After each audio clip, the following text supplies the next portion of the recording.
to Strepmore is SBP, San Bernardo Park Association boundaries are the streets east of Greenfield Road to Strepmore Street, between West 7 Mile Road and Northwest James Cousin Freeway, between 7 Mile Road and Greenfield Road.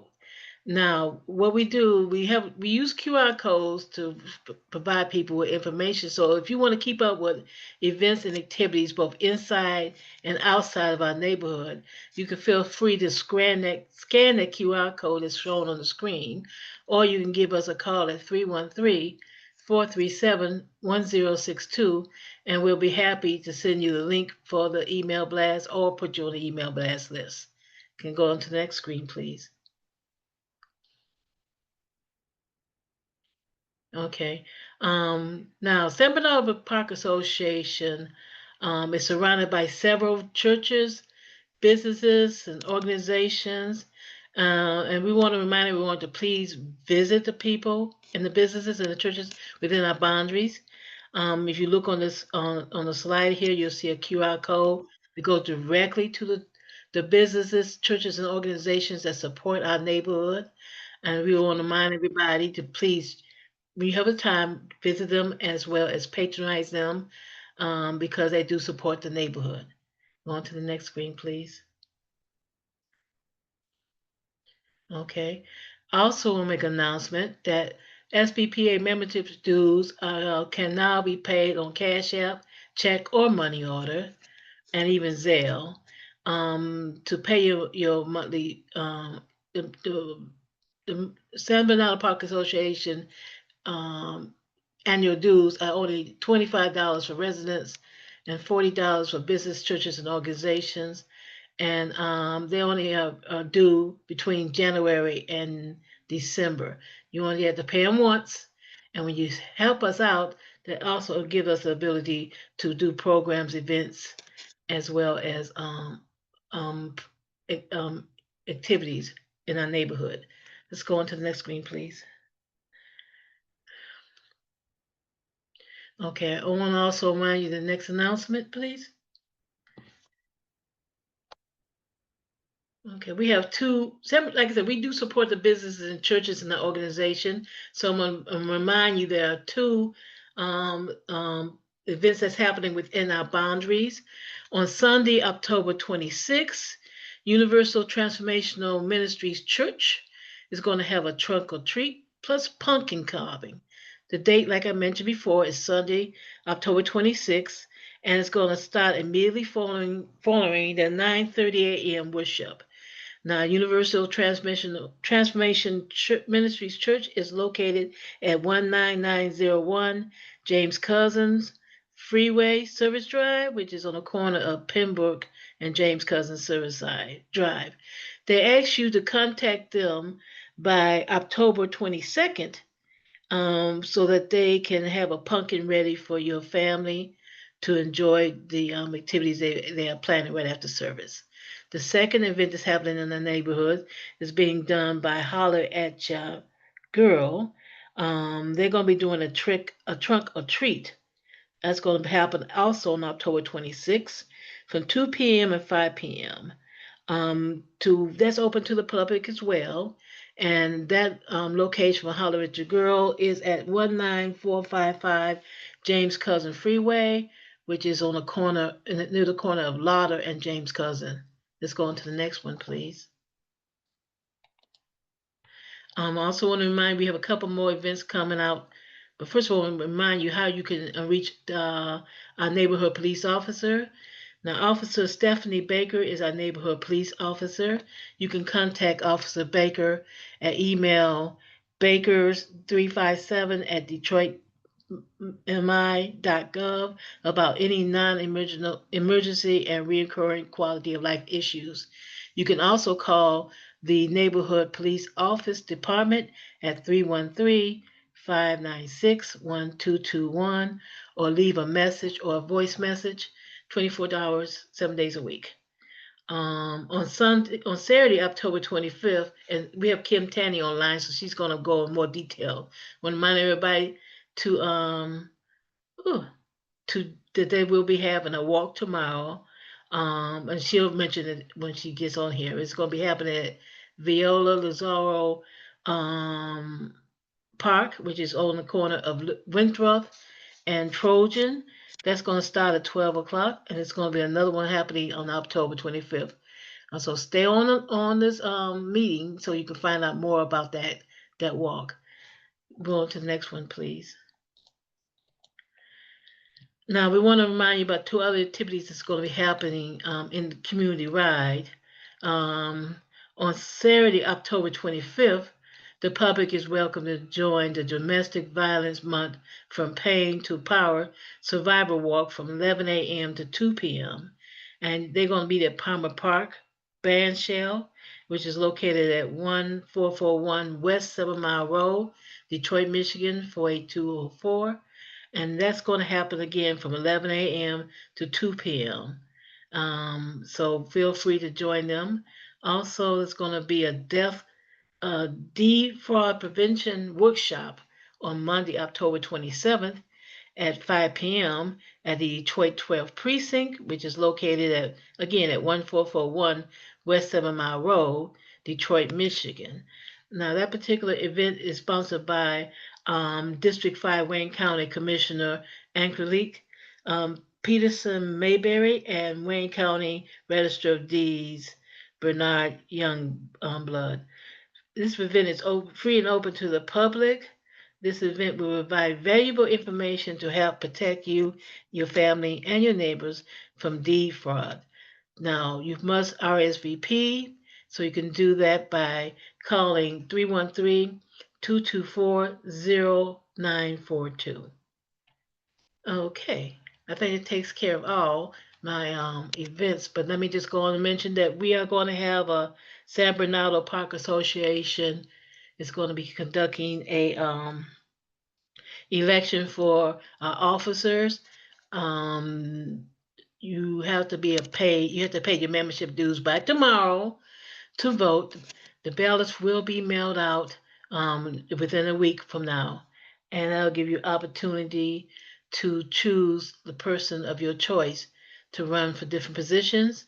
Also, if you pay your membership dues by October 18th, you can text us at 313-437-1062 by tomorrow, and we'll be happy to add your nominations to the ballot. The election will be conducted throughout the month of October, and then what's going to happen is we'll be announcing it, the people who are elected during our December 13th holiday reception. So stay tuned for more details about that. Now, we have a very good meeting this evening with a lot of events. I'm going to check and see, we are going to have Darian Lewis, who's going to be talking about domestic violence and how you can go about getting help if you need it. Also, we have a couple people who did cancel, but we're going to also have council candidate running for council member Roy McCalister Jr. is going to be talking about health. So you can find out mental health, so you can find out how you can go about getting information if you're in need of that topic. And then we're going to get some updates.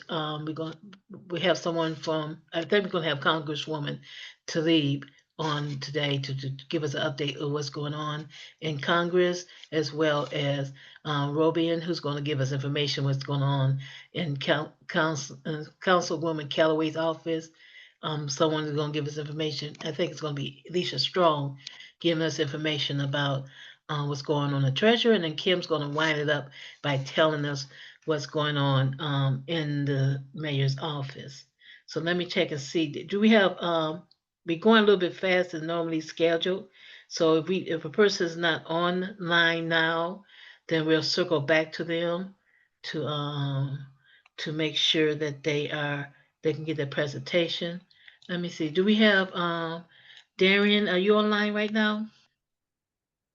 I don't see him, Bridget.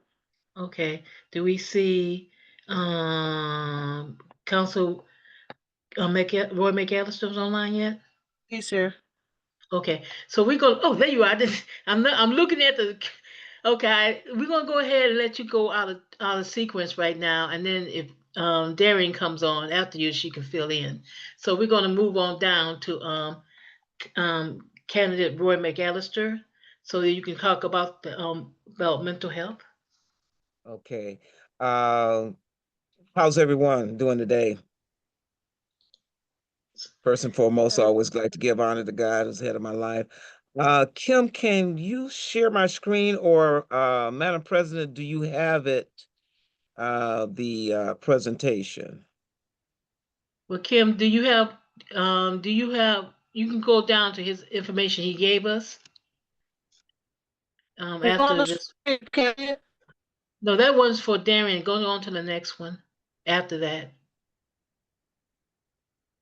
This is Darius? This is Roy McAllister right now. So he's going out of secret. So go This ahead is with. not one thousand. No, I'm saying, aren't these your slides, right? Yeah, we're going to go ahead and show his slides. So go ahead. Okay, can you go into his first slide? Hello, Congresswoman. Oh, Kim. Roy, is this Okay, not your There we slide? go. yeah, that's his There we slide. go. There you go. Okay, so what we're going to look at is, first of all, last week we had a fantastic mental health resource seminar. I want to thank everyone that was able to come out and receive that. Kim, always, I thank you so very much for being out there. Wait a minute, Kim, turn back now. Jumping ahead of me a little bit there. There you go. And I just want to, we want to talk a little bit about mental health. Now, this is a narrowed down version because I know that we are on a time frame. So this version has been narrowed down. Normally, I do a presentation. It's about 27 slides. I narrowed it down to 6 slides. So one of the things that I want to look at is we want to talk about what is mental health. When we define mental health, there's actually two definitions.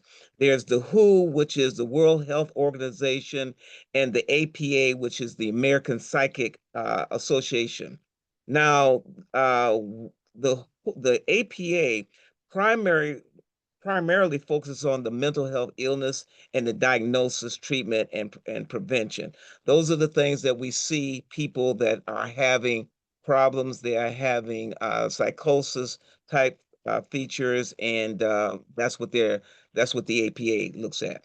The WHO, on the other hand, takes a broader view of health, including mental health and its components of overall well-being. So they're looking at how do we rectify it? How do we assist people that has mental health crisis, whether it's through medication, whether it's through cognitive behavioral therapy, things of that nature, that was looks into the mental aspect or the mind aspect of an individual. Next slide, please.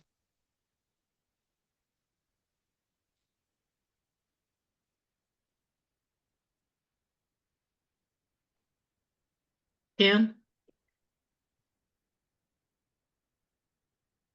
Okay, so when we're looking at the overall perspectives of mental health, we're looking at emotional, psychological, and social well-being. These things come down to common conditions such as anxiety, depression, and bipolar disorders. And so when we look at this, we look at when you see somebody that has just a hype of anxiety there, I mean, they're just really going on and they're really moving. Or somebody, on the other hand, is depressed about things, or there's someone on the one hand they're happy, on the other hand they are sad about something, or they feel that there is something that is going on that's wrong with them. So these are those conditions we're talking about when we talk about anxiety, depression. When we look at that, we are looking at a lot. 35% of Detroiters are dealing with anxiety. And then we have in 41% that are dealing with depression. And that is a lot when you're talking about a community or a municipality of 700 some thousand people. Next slide, please.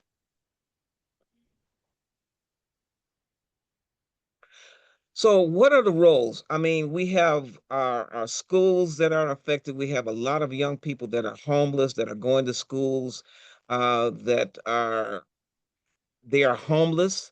School is their welfare, there's their rest. It is a place where they can confine and be there to get away from the environment that they're dealing with. Then we have the workplace programs where people who are going through crisis, whatever, there are programs at the workplace that assist these individuals. And then, of course, there's the family and education and support groups that we have. And we have a multiple resources that are out there because in 1996, we had a governor that removed a lot of the structural portions of the mental health facility, but the resources are still out there. So that's one of the reasons why in office and currently I have had a couple of seminars where the resources are there and they are available. Next slide, please. So we're looking at professional and community resources. We're looking at, again, professional and community. One number I would ask everyone to take down is this 988 number, because if you have someone that feeling they are suicidal, please call that. It is a national number that someone can call, and if they are going through a crisis where they're talking about committing suicide.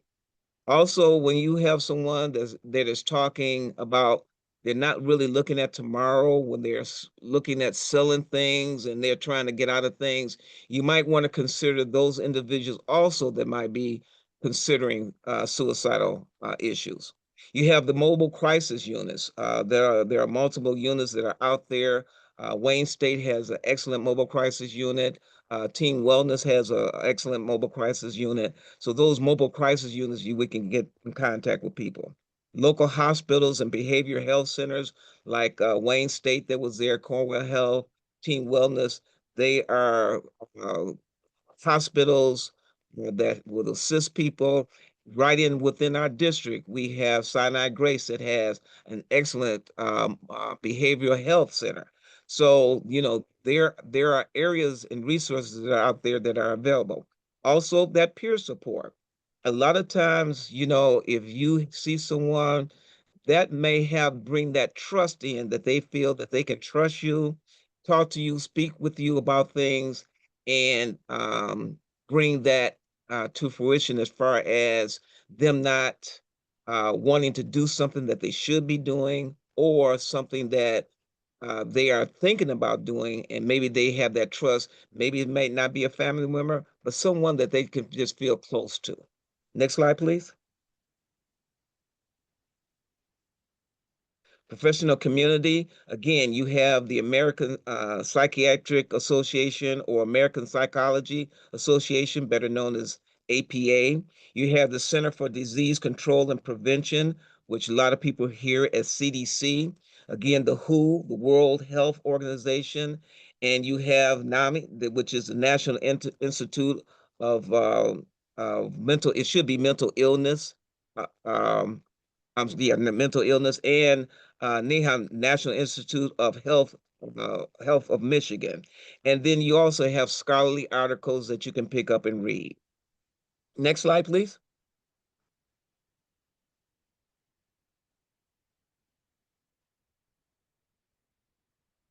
So, um, I always say that mental health, a lot of people again talk about the crisis that people have, the illnesses, the psychosis, but I always say that mental health is life, everyone, because there are things, I mean, you could be going through things and everything could be great, and then all of a sudden there can be something that happens, whether there's someone that makes a transition in your life, whether there is health issues, finance issues, something that's going on with a family member. A lot of folks are dealing with the challenges now that a lot of corporations and businesses are advising them to come back to work. They're going through those challenges because now they're trying to figure out how they're going to find uh, daycare or care for their children, and also whether or not that care is going to be efficient for their children. A lot of people are looking at and talking about how their pets are going to be taken care of, and that's an issue for a lot of folks. So these are the things that people need to talk about that help them to assist them as far as moving forward in mental health. And that's why I say it's everyday life. And so with that, I'll be more than happy to answer any questions that anyone might have regarding mental health. Again, remember, this is a narrowed down version, so there might be some things that you might want to question or have addressed or some concerns. Is there anyone? Well, I want to ask you one quick question because you gave Yes, us, ma'am. you mentioned that the 988 suicide phone number. Do you have Nine the exact number for that suicide nine prevention? eight eight. Yeah, what's the whole number? That is it. You just Oh, you dial just you. That's the number. You text. You can um, dial or text 988, and that will take you to a national suicide prevention. Someone that can either speak with you or speak with the individual. 988. okay. Do we have any questions from the audience? Now, I didn't get a chance to make your will you be doing another session for the mental health? Yes, ma'am. I look forward to doing some more sessions. I did one on June 14th. It was a very nice, again, a nice session. And also, this past Saturday, we had a very excellent session at WC3. And also, I fed people, they ate pretty good. So, yes, I look forward to it because it's a very important issue. And, one of the things that I have to say, Madam President, and to this honorable committee is the fact that you know, I had two panels. The first panel spoke about it was from the Detroit Police Department, the Wayne County Sheriff's Office, the Wayne County Prosecutor's Office. I had some people there from Wayne State that was there. And what they spoke about was incarceration is not the issue, and crime intervention, which police officers are trained because a lot of times when a officer in uniform goes to a scene or a site where you have someone that's going through a mental health crisis, a lot of times when they see that uniform, that can escalate things. So they are not only trained, but try to dress so it does not escalate. And then also they have also with their 911 systems on both the Wayne County and the Detroit Police Department to say, hey, you're going to a situation where this person has a history of mental illness. So therefore they'll know to send an officer or a sheriff there that is trained in crime intervention process for them to assist them. So, and then, we also talked about at the county level as far as how these dollars are going and being forward. And I was hoping that Congresswoman Rashida Tlaib, because she's been also very instrumental in mental health, but we also want to know how these things are coming down because how the funds are properly appropriated for people to extend the outside care for people because a lot of times people go in 2 or 3 days and it's really not enough time as we discussed earlier. And also the fact too is that they may be go through the treatment, they are okay, but they're not given the right type of medication for them, which could cause them to go back into their crisis. So these are the things that we were talking about, and I want to continue to talk about. Madam President, Yes, Miss Kim. if I could, because I couldn't raise my hand because I'm host, but I just I want to thank Councilwoman McCalister for doing this because there's a lot of things that came out of this, and not just because the panel was given, but the interaction of conversation with people and being able to talk through some of these things. There's two things that I took out of Saturday that I think is important. One is our officers made the tried to give an understanding that when you call 911 because somebody is in crisis, that you want to ask for a CIT member to come. So when you call 911, you need to make sure you say that because they'll send a different group of people in there, and it's really important so that the officers know and that they're prepared. That was the one thing. And then one other thing that came out of that, and I'm going to kind of address this too with District 2, but is that there are a lot of seniors right now that are going through a lot of mental health issues because they're scared. They're scared of what's happening in the federal government and in the local government. They're really scared about the Medicaid and Medicare cuts, and they're scared about their behavior. So mental health issues because of that. And so we need to think about how we help and address those concerns when people get scared like that. You know, they have strokes, they have other things, but there's some mental health issues that they're dealing with. So again, I want to thank McCalister, but I just wanted to bring those two things out because they really stood out in that conversation last Saturday. Thank Okay. you so much, Kim. Thank you so much. And again, I want to get back and because I was the chair of the mental health crisis for the city council, and these are the things that we're branching out to. So yes, I look forward to it, Madam President, to get back and answer your question. Great, because I would really like. I couldn't. We couldn't make the one you had. I couldn't make the one you had, so I definitely will make the next one. But one Yes, more ma'am. question. Okay, because you did give a summary of the places you can get information. How would one go about finding out the phone numbers for where you can get help from? Is there certain numbers that you can call besides the Yes. 888? Yes, there are several numbers that we have for Teen Wellness, and what I'll do is I'll get that list out there to you, Madam President, and so that you can just distribute it out to people. Okay, wonderful. Now, Hmm. any more questions? That anyone else has any more Have questions? Sharon has her hand up. Okay, go ahead, Yes, Sharon. my name is Sharon Barconi, Pastor Barconi from Hope Presbyterian Church. I have a question for Councilman McCalister. Actually, it's not a question. I just want to say that I appreciate this discussion because as we approach the holiday season, we know that many people say this is the most wonderful time of the year, but we know that a lot of people are also suffering through this time of the year. So I did write down that 988 number because I'm just going to share that with the church and the many churches that I talk to because they will need to have that number handy. And I just want to ask Kim, please remind me what the CIT stands for when you say when we call 911. Oh, crime intervention. You want to Crime intervention. crisis Yeah. intervention officer. Oh, okay, thank you. Uh-huh, CIT. And thank you for that, Pastor McConaughey, because a lot of times the churches is where people go to, and a lot of times, pastors do not have all the information to help people, and that's why I want to bring these sources out here. I see Congresswoman Rashida Tlaib also put out a Our 24-hour Detroit Wayne County helpline that's mental out health. there. Yeah, that's the She put county it in the one. chat.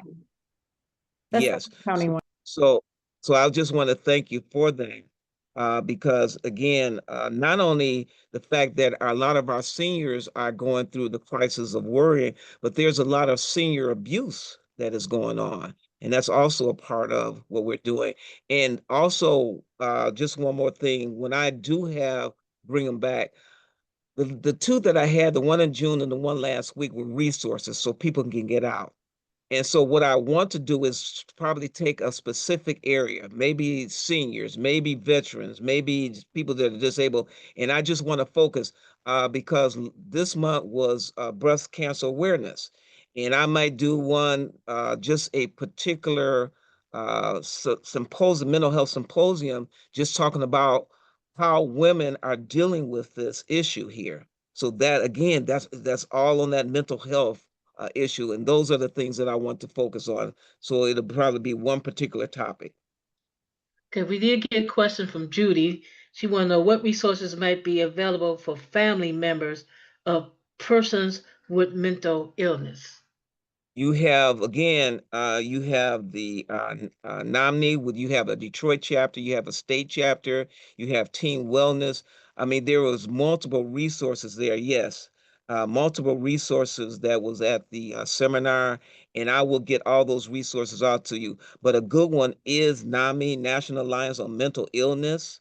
You have uh, uh, Director. Kevin Fisher, who is the Detroit, and then you also have uh, um, Lavera LaFair. She is the Detroit chapter for the nominee. And again, I keep seeing Congresswoman. That's why I was just hoping Congresswoman would be there because she has so much good information, especially at that federal level. But I will get all that information out there to you. Wonderful. Is anybody else have any questions? And if not, anyone else have One questions? thing one thing I want to say, and I know we're running into time, is I see Crystal Bailey. Crystal Bailey has also been very instrumental in this area of mental health. As at the Crystal, you're at the not at the necessarily at the Wayne County. Are you there? I see your photo there. Yes, Yeah. I'm here. Hi, Can everyone. you? How are you doing? I'm okay. I'm at the hospital. My daughter gave Okay. birth on Wednesday. Yeah, because Crystal was there and Crystal kind of spoke about her daughter. And again, like I said, could be a family member, it could be anybody that's going through some type of crisis that takes away on us. But Crystal, I know you were very much involved in the mental health yourself. Could you kind of Hmm. explain? Because she is another excellent resource to have. Yes, well, thank you for the opportunity. It was an honor to be on the panel and to sit amongst other um, great people, such as our commissioner and others that were on the panel. But as a vice president of the Behavioral Health Advisory Council, I see the budget that the state has. And when we have a budget of $83 billion and only B. 1% is being used towards mental and behavioral health, it's very disheartening. We have the money, we have the resources. It's just not allocated properly, and from the state level, it needs to be allocated properly to reach our communities which we're in. And I just appreciate you for having these seminars to make sure you bring community to us and bringing it to the local level, because a lot of that stuff that happens at the federal and the state level necessarily doesn't meet us in the community. So I appreciate you for all that you've done and doing. Thank you, our future Representative Bailey. Thank you so much. Thank you. So if Okay. there's no other questions or comments, Madam President, that's my presentation, but I will get those contacts to you so you can distribute them. Okay, that'd be wonderful. Just before I announce the next person, let me just mention that we do tape these meetings and then we do post them on YouTube, and then we provide information and a summary so people can come back and they can review the information that's shared. So just keep in mind that this will be rebroadcast on our YouTube channel for those who follow us, and also when I do the summary. So Miss Council Candidate McCalister, I would need you to give me that phone numbers if you could by tomorrow, because I would like to get the stuff out by Monday as far as a review of this meeting. Okay? Okay, wonderful. I can't hear you because you're muted. You mute just I'm okay, go talking, ahead. okay. Now, which numbers you talking about? All the contact numbers? The contact numbers you want to share beyond what Okay, was I on will the get that information to you. Yes, ma'am. sounds wonderful. Okay, great. Now, as I mentioned to everybody, sometimes we have get speakers, and two of the people could not come. So I'm waiting for Darian to get on, which I do not see right now. So if we're going to move on to the next person, will be Congresswoman Tlaib. Are you here? Can you go ahead and let us know what's going on in Congress right now? Yeah, thank you, Madam President. I'm really happy to be with all of you tonight. And the reason is we don't have votes this week because the government is shut down. Speaker Johnson, the head of the Republican caucus in the House, they had passed a temporary budget, a continuing resolution a few weeks ago, but unfortunately that would have just kept government open until November 21st, which is right before Thanksgiving. But one of the things we asked them is let's go ahead and do the extension for tax credits for the Affordable Care Act.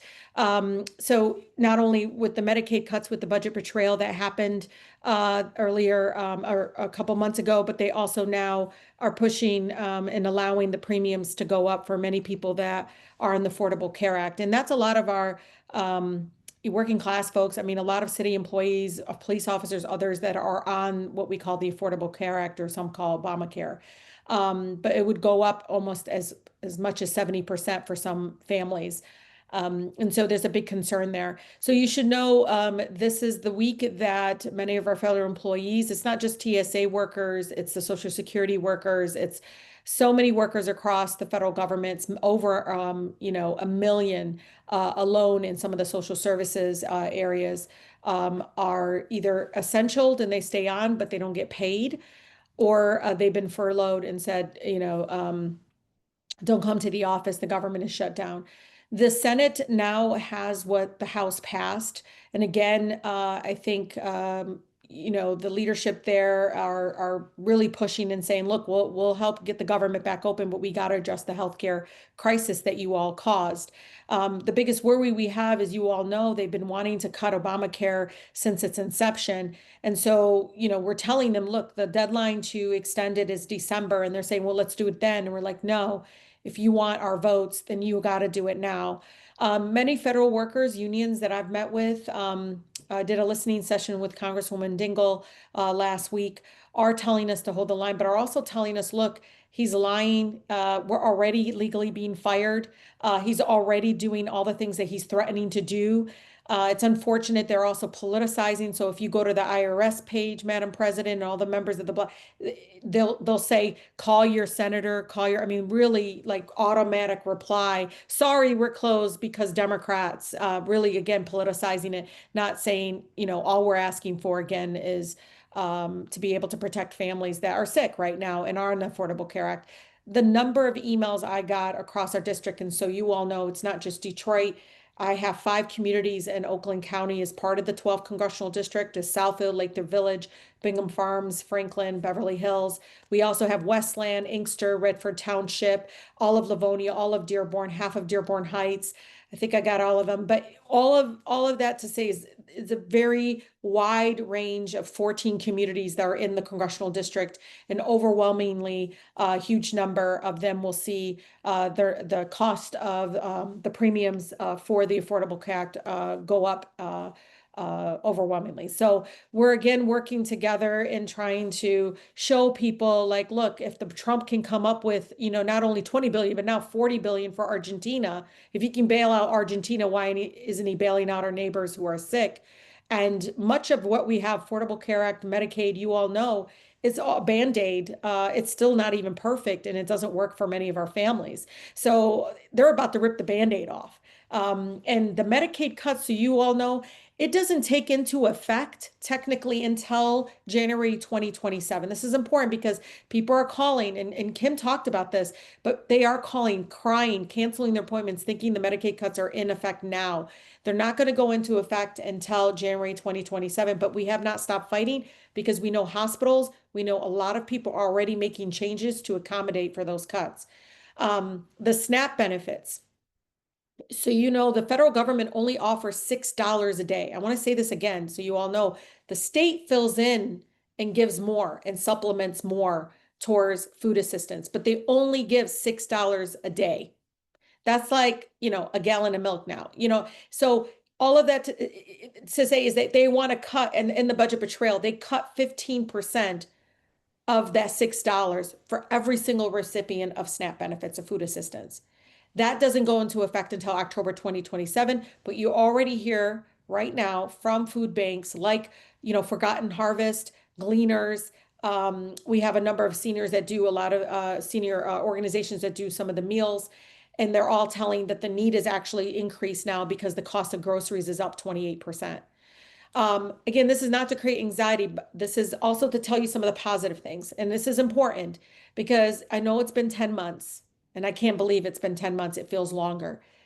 One of the things to know is that people are pushing back, where you see them scrambling and trying to cheat with redistricting in Texas and everything, is that we're seeing more people come out, that because healthcare is nonpartisan.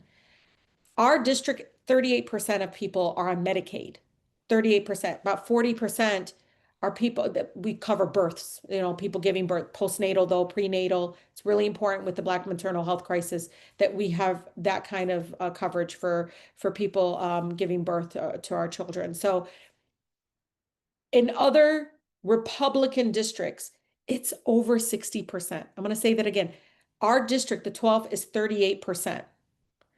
Districts in California that are led by Republicans, in the South led by Republicans, are over 60% Medicaid. And I don't even know what the food assistance is, but I can imagine if they're on Medicaid, they're definitely on food assistance or qualify for food assistance. But more and more people, we've seen, compared to the last Trump administration, compared to now, we've seen an increase of about 25% of people engaging. You're not seeing it on, of course, unfortunately, on mainstream media. You're not seeing it like, as much as you would hope. You're seeing more of the negativity, but the positivity is that people are rising up and speaking up. People that have never been to protest are going to protest this Saturday for No Kings rallies all throughout the district. And so there's one in Detroit on tomorrow at 3 o'clock in front of the train station. There's one in Livonia at 1 o'clock, I believe, in front of the senior center. And then there's one in Langther Village. I don't know who's organizing that, so I'm not going to announce that. And then there's one in Dearborn at 1 o'clock at the Dearborn Public Library, which I think they call the Henry Ford Library. But the people are rising up, and you don't have to attend protests. Emailing, calling, being engaged, I think is really important. But I'm hoping when it's this bad that it will turn, like, I don't know, is it 360? I don't know. Roy, I always get this wrong, McCalister. Like, I'm a child of immigrants, so I always get it wrong. But it's going to be a huge U-turn, and that maybe we end up at the end getting so much pushback on the outside that we might get something closer to universal health care. So again, it's really important though to give our federal workers some grace. My own people that work in my office are not getting paid. This is their first paycheck. Of course, I gave them I actually upped the end of year bonus so they can be okay, because some of them still have to pay for childcare and other needs for their family. And so it's really unbelievably painful to see, again, many of our folks being used as pawns in this, but we cannot let them continue to do this. What they're doing right now is so incredibly unlawful. Now, leave with this, Madam President, I'll open up for questions. You are not seeing that we're winning in court, and it doesn't work. Yes, it does. It slowed them down. It's pushed back against their unlawful activity. He's lost 96% of the cases, and we're up to 300 to 400 cases already against the Trump administration, and they lost 96% of those cases. So it's important to know litigation is resistance. It is also slowing them down. We're also getting more transparency and pushing back against some of the activity that is leaving not only federal workers, but programs at the waistline. But I'll open up for questions now and see if I can be helpful. Okay, if you have Roy McCalister, you want to unmute yourself and ask your question? Thank you, Madam President. Thank you, Congresswoman Rashida Tlaib, for that. A couple of things I just wanted to say. What I'm viewing is the Republicans are trying to say, oh, it's the Democrats' fault. But yourself and the other Democratic colleagues, they are looking to maintain the healthcare system. My question is it that because when you look at whether you want to call it Obamacare, affordable health care, is it that Affordable Care Act and Obamacare is the same thing? Right, it's the same thing. Right, I know right. it's not a That's why I said whatever you want to call it. Yeah. But the fact of the matter is, it is a fantastic healthcare system that really, when President Obama said, he just said, let's just build on it. Are they looking to say where we're going to do away with the healthcare just to make some little tweaks so Donald Trump can put his name on that? Roy, so let me tell you, Councilman McCalister, they are, what you should know is there's what we call deficit hawks. These are like the Freedom Caucus. I call them the deficit caucus. They don't like that. The deficit hawks are all about, we can't increase spending, right? We can't increase spending, right? So this ma'am. is how bad it is. The budget betrayal actually increased the deficit by over $3 trillion. This is all about what? And they gave them the votes because the cuts weren't deep enough. It's not like some of them voted with us against the Medicaid cuts. It's because the cuts weren't deep enough. The Yeah. people that voted for it is because the majority of it, the deficit increase, there wasn't a ton of savings for Medicaid, just so you know. SNAP benefits, they cut across the board. It was all to extend what he already started in his first administration for the tax giveaways, like Facebook, Amazon. I have a list. I do. Next time, Madam President, Billionaires. yeah, I don't know if Yeah. you've been one of my presentations. I actually Yes. show, I didn't know we could do that next time. Okay. But I can show you all every single company and organization that pays zero federal income tax. It would be extended. Some of the big Trump billionaire tax giveaways that he did the first time, remember that? Yes. Some of them are expiring. And so again, it is that the big chunk of it was to do away from, again, income tax, and there's like a capital tax gain tax they get rid of. They got one up for depreciation. It's all these things, all to work the system so they can get. I'll tell you, if you make over $1 million, that's not if you make over $1 million, you're going to get about like $94,000 Yes. in your return automatically. If you Yes. are a billionaire or something, you're getting 309,000. This is approximate. Again, this is not from me. This is from the Congressional Research Service and the Budget Office. They're all, again, the people that score it and everything, they're nonpartisan. They work for the people. They look at it as economists, financial people. They don't. So just so you know, 309,000. So Jeff Bezos, 309,000, probably a lot more. He's going to get in tax giveaways, and it's all in the back of the poor, all of it. Yeah. Yes. And So that's thank why, you so much. people don't believe me until I show them, and they're like, Yes. "Whoa!" And I said, "That's exactly right." Like Netflix, we return them money. They get a negative return refund because we give them such a big tax break, even though they can increase what I don't know, Kim, they just increase everybody's subscription, I heard. So our residents are already in survivor mode, and these companies are, coming in droves to get the, kind of skidding through and not having to pay their fair share. And it's sad, he wants to dismantle IRS so they don't go after, the billionaire. If and literally Brilliant. Yeah. went after everybody that didn't pay what they were supposed to, including Trump. I did put the sign up and I was like, pay your taxes. Yeah. If we did Well, he that, did that. all If the you remember, Trumps he in did the that in the country, we beginning. got all the Trumps in the country, we could probably Yeah. pay for childcare. We could pay for Yeah. all this. But again, remember this, and I tell all my residents, I don't care if it's Western Wayne, Detroit, or Oakland County.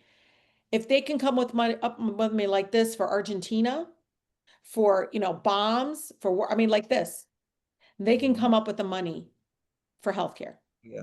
Yeah. Don't ever You know, settle. Don't let them believe that somehow it's bad. No, like Yeah. this. And it's incredibly popular across the country to do it. Yes. Yes. And I just want to just say I had the pleasure of joining the March on Wall Street with Al Sharpton, and that was just phenomenal. I mean, it was just people from all over. So I'm hoping that tomorrow, with the Cross the Country No Kings marches, that it is just effective, and hopefully we can start disseminating some of these things that this It's going to be a president is trying to combination. do. It's Yes. the marches, the boycotts, it's the, Yes. just know it's the emailing directly, it's the meetings, it's the advocacy, it's all of it. It's voting, all of it. Right. It's like all the tools in the toolbox have to be, pushed forward. So, Yes, but ma'am. thank you Okay, so much for the opportunity. we do thank Thank you, you for Madam this President. update. But we're going to go ahead because I don't think it's Darian. Did you come online yet? Are you on the phone? Okay, so Darian was supposed to give a presentation on domestic violence, so she probably had something else to come up. So we're going to go ahead and do our other updates that we have to do, starting with Mrs. Ellis. Robian. Hey, good evening, everyone. Okay. Okay, Robian, go ahead and give us your update on what Councilwoman Calloway's office. All right. So I'll keep this brief. I know everyone's time is valuable. Just a quick update regarding the blight control that Councilmember Calloway sponsored. The registration form is live. It's on the website. If you go to detroitmi.gov and you go to Councilmember Calloway's District 2, you will be able to see the registration form if you are interested. For those who don't know about the Blight Patrol, it is just supposed to mirror the Detroit Citizens Radio Patrol. So to give you the opportunity to go around in your neighborhood and report any blight, any illegal dumping or anything like that directly to DPD, so the 12th Precinct. Next, we did have our short-term rental ordinance town hall. We had that in collaboration with Airbnb. There were representatives on the phone that basically just gave updates about what Airbnb's policies are, what it will look like if you do decide to have a party. Apparently Airbnb is now, they have a zero tolerance for parties. You will be kicked off of the platform completely. They are working with our state legislators as well to get tax money back into the city and bring it into our general fund. So that was like the biggest takeaway, and it seemed like everyone was super excited to hear about that, because obviously we don't want any repeats of what happened a few months ago with the stabbings. Next, last year we did have our community breakfast. That one was more so dedicated to the presidents and vice presidents of our community organizations. So this year we are asking that the boards submit any nominations that they have for people that they feel would benefit or deserve to be recognized for our community breakfast. That is going to be on December 4th. This year, the time will be from 10 a.m. to noon, but the location is to be announced. So, Bridget, I will get you that information. And lastly, we are wrapping up the season with our District 2 community the cleanup. This time we're gonna be on Finkel, and the address is 7509 Finkel. It'll be just for about an hour and a half. It'll be from 1:30 to 3 o'clock. So you're able to come out and join us. We will have pickup supplies. We'll have hazmat suits because we don't want anybody taking anything home. So we will be providing tools and things of that nature. But if you are interested, you can also bring your own tools. Lastly, our District 2 virtual call is this upcoming Monday, October 20th. It's going to be from 5:30 to 6:30 p.m. And if anyone needs that information, I will put that in the chat. And that wraps up everything for me if anyone had any questions. Okay, I note that we will have an upcoming meeting for the webinar. Now, will this be your last one for the year? Or are you planning on doing any more for the year and the rest of Nope, these? we'll have another one next month. Okay, great. And how about the coffee and conversations? Yes, coffee and conversation for November will be at Palmer Park in the community house, November 12th, I believe that is. Double check. Wonderful. Just send me the information and I will share it with the community, my community. Ms. Douglas, can I ask a question about the Blight Patrol? You said that Yes. they'll be reporting to the 12th Precinct. So Mhm. our MPOs are not blight officers. Our MPOs are environmental officers, and we don't want them chasing trash. So are you sure we're reporting that to our MPOs, or are we reporting it to environmental and to BSEED? It's not to be seen. From my understanding, it will be in collaboration with the 12th Precinct. But Just if we can put I that can out there as a concern, because I don't think that I mean, yes, it's part of their responsibility, but I don't think that's their main responsibility. I think that we should be Yeah, trying no. to get that to be to come out as opposed to having our police officers that could be doing a lot more productive things rather than tracing trash. No. We will not have them out here tracing trash. I think it's just for them to be able to report the blight that they see. I don't think they're going to be like driving around with the No, I get residents. no. I get it. I mean, and yes, they do environmental and they do write those tickets, but I think that a lot of those tickets should go to BSEED as opposed to all of them going to our police department. Okay. I will Just a take note. suggestion to, into that. They do it now and they're very good at it, and that's something they have the ability to write the tickets, but I don't think that it's their sole responsibility to be blight enforcement officers. Mhm. Just I will definitely take this like, feed. so when we report blight, some of it goes to our officers and some of it goes to BC so that those tickets are written. I Okay. see Sergeant McGee put her hand up. Yeah, So she we're gonna get knows that her officers do. Sergeant McGee, we're gonna recognize, you have a question? Okay, go ahead. Yeah, it was just a comment. Kim, I agree with you. What I was going to do is I was going to talk offline with Councilwoman in regards to that because, the NPOs, they do a good job with the environmental, but they have a lot on their plate. So I was just going to talk offline, with them in regards to that concern. Okay. Okay, so with that in mind, we thank you very much, Mrs. Ellis. I call her Miss Ellis because she recently got married, everybody. So she's a newlywed. So she'll Madam, be, go ahead. Madam President, I just had my hand up. Okay, go ahead. Okay, thank you. Yeah, I had a couple of one of the things I want to do, Mrs. Ellis, one of the things I want to say is the fact that District Manager Kim and Sergeant McGee are correct because I had a couple people that called me. In fact, within the last 3 weeks, I've had about 6 people call me.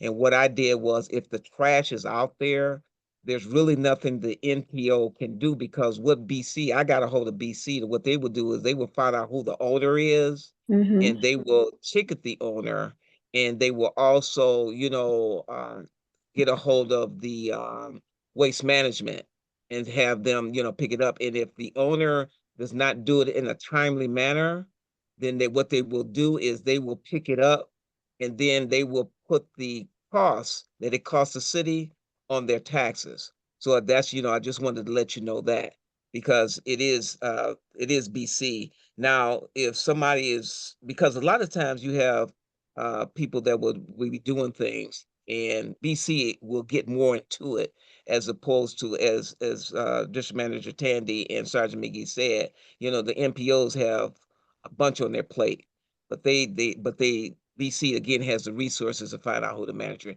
is. Just some information there, ma'am. Okay, well, we're going to move on to the next person that we have. Thank you very much, Mrs. Ellis. We're going to move on to Miss Strong. Are you, Alicia, you here, right? Can you unmute yourself? From Wayne County. Yes, I am here. Good evening. Good evening. First off, I want to say thank you for having us this evening. Hello, everyone. Update that I have available. First and foremost, November 20th is our annual Veterans Resource Fair. Please forgive me, I just came from outside and I'm still warming up. We have our annual Veterans Resource Fair, which takes place November 20th at WC3, the location on Outer Drive. Second update, we are still very much open every day for payment plans. I know it's the holiday coming up, but we are still open normal business hours, 8 a.m. to 4:30 p.m. We ask that if you can, please plan your trip because it is heavy construction in that area. Last but not least, I want to remind everyone of the mobile unit, our new mobile unit, which we are very excited about. The mobile unit can come to you. You can put in a formal request via email, Or if you have my number, you can call myself or Mrs. Hilton. But you can schedule for us to come out to the neighborhood now. The mobile unit has cashiers available to make payment plans and to accept payments. We do not have cash on board. I remind everyone of that, but you are able to see any of us to help with the payment plans locally. Again, thank you for having us. And that is all I have for the evening. If anyone has any questions, I'm here. Okay, we did put I will be sending out information about your veterans event. So the resource event, so people will know about it, because we knew there's a lot of veterans, especially right now with cuts are being cut and everything. People need to know what's available to them. So we appreciate you coming and sharing the information. And like as usual, if you want to provide us any information that you want to share with the public, just email it to me and I'll be glad to do that. Okay. All right. So thank you very much. Now that's pretty much, but I'm gonna open up to see acknowledge people who are in the audience. Sergeant McGee, are you all still online? Do you want to say anything about any upcoming events at the 12th precinct? Did you want to share? Yes, hey, good afternoon, everyone. What we got going on that's coming up is we got the drug take back coming up, which is the 25th. I'm not for sure if Kim talked about that, but that's going to be from 10 a.m. to 2, same day as the Scare Fest. And we also are doing Trunk or Treat, which is on Halloween. I'm sure Kim talked about that. And we are accepting candy donations. If you guys want to donate to the precinct, feel free, call the office and let us know. And I want to introduce everybody to the MPO. MPO Baker is on the line. So I just wanted to let everybody know Baker has taken MPO's Jones spot. So if you have any questions, I did give you guys a map, but she did make it to the meeting today. And that's all I have. Well, welcome, Officer Baker. I am mentioning now that people can contact you, and we put out weekly email blasts. So we are constantly reminding people that you are available if they have questions that affect them, the quality of life. So we welcome you to our neighborhood, and everybody else in District 2 welcomes you as well. So thank you very much. Sergeant McGee, I need you to send me the flyers that you have for the drug take back event, if you could, so I can share it, and also the Halloween event at the 12th precinct. If you could send me a flyer for that, I'll be happy to share that as well. Okay, I'll send it to you tomorrow. Okay, sounds wonderful. Thank you so much. Now, Awesome. I'm sorry. I'm sorry. Hey everyone, this is Officer Baker, Stephanie Baker. Thank you all for welcoming. You have to unmute yourself, Officer Baker. I'm sorry. I was stating that I hope that I do well for you all, and I thank you all for allowing me to join you all for this meeting. Well, we'll be calling you back now, since you told us your name. Don't worry.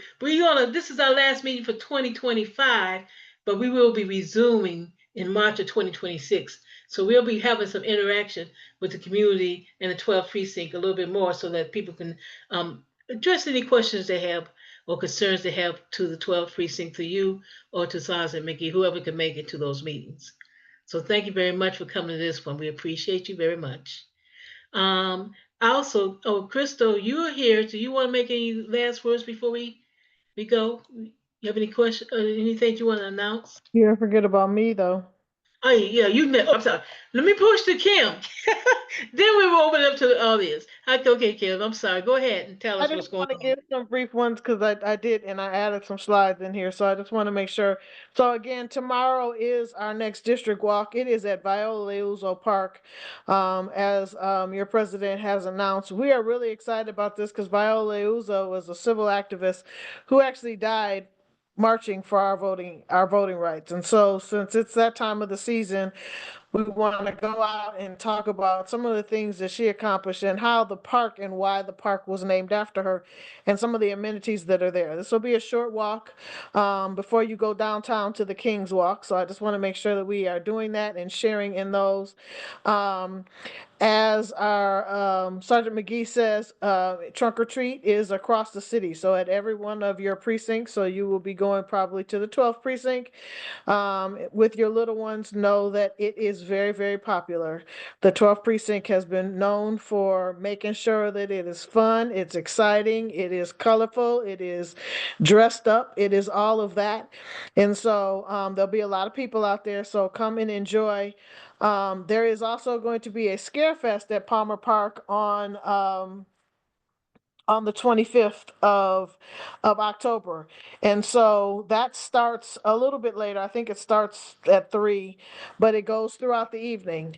So this year, our Department of Neighborhoods, is hosting a flash mob. It won't just be us dancing. We need your help. So if you are a dancer, if your child is a dancer, if your niece or nephew is a dancer, if you're interested, please let me know. I can send you the video of how we're going to do these. We've had a couple of practices also in person at Northwest Activity Center. We will have another one next Friday as well to kind of get all of it together. So I don't know if you've seen Flash on TV, but at 7 o'clock, the music will come on and we will come from everywhere in the park and we will be doing the Thriller dance in costume. So come enjoy. And if you are not a dancer, just come out and watch us make a fool of ourselves because it will be pretty funny. Also this year with our department, we are doing, because it is spooky season, a decorating contest. So we are looking for streets, blocks, and houses that have the best theme, the scariest house, and then the most houses on the block that are decorated. If you see that, please let us know. We did have October 1st registration date, but we are still looking for neighborhoods and houses. And if you know of any, please, please let us know. Because we want to make sure that everybody is recognized. We're really kind of excited. One of the things that we're doing is trying to bring Halloween back into our neighborhoods.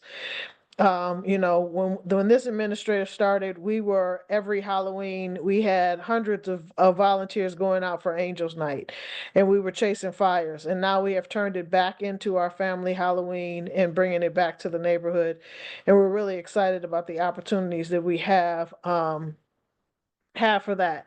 Just a couple other things. So I just want to let you know too, at your precincts, you also do have some assistance for people that are having mental health issues. And there's a social worker and some other people that are there. So we've done this many a times at our District 2 meetings, but at our precincts, we do have advocates and people there for you if you know of somebody on your street that is having some issues. So I just wanted to bring that up again because we had talked about it. And then also for your HOPE application, those HOPE applications, in order for you to either get 20, 50, 75, or even 100% tax exemption on your property taxes, that application has to be filled out by November 7th.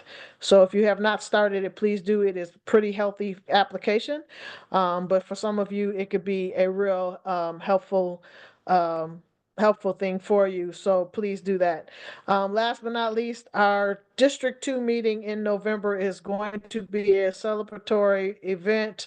And we are going to be recognizing all of the incredible people. So we have regularly, we don't wait to just to the end of the year, but for the past 12 years, we have been highlighting our unsung heroes. These are our people that work every day in our neighborhoods.